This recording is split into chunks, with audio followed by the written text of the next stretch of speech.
Breaking the Wall of Unethical Corporate Behaviour. Alexandra Dobra, University of Warwick, United Kingdom. Financial services companies control $200 trillion US. This is almost 2.5 times the global GDP. By deciding how to invest these trillions, financial services companies actually shape the world in which we live. They are as important to our societies as is health, as is education. Following the global financial crisis, these companies have been urged to adopt new cultures, ethical cultures. And it is what they did, because culture is the single most important factor for driving employees' behavior within companies. And yet, 9 years later, these same companies continue to engage in unethical corporate behavior. Why is it the case? Well, it is the case because they fixed their formal culture, but they didn't fix their informal culture. Aligning the informal culture to the formal culture is key to break the wall of unethical corporate behavior.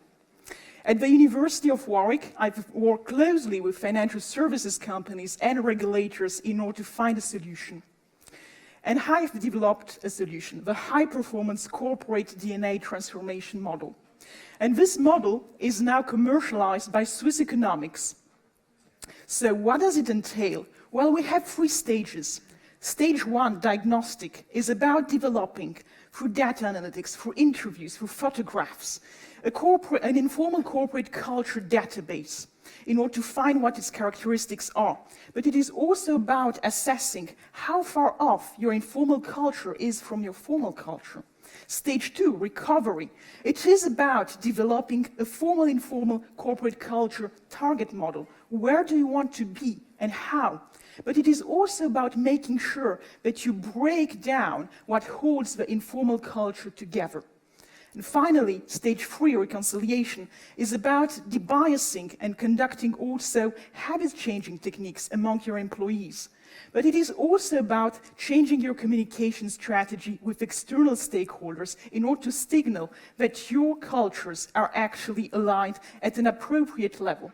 If you care about global warming, if you care about pensions, then start with breaking the walls of unethical corporate behavior in financial services companies. Thank you. Question here in the front.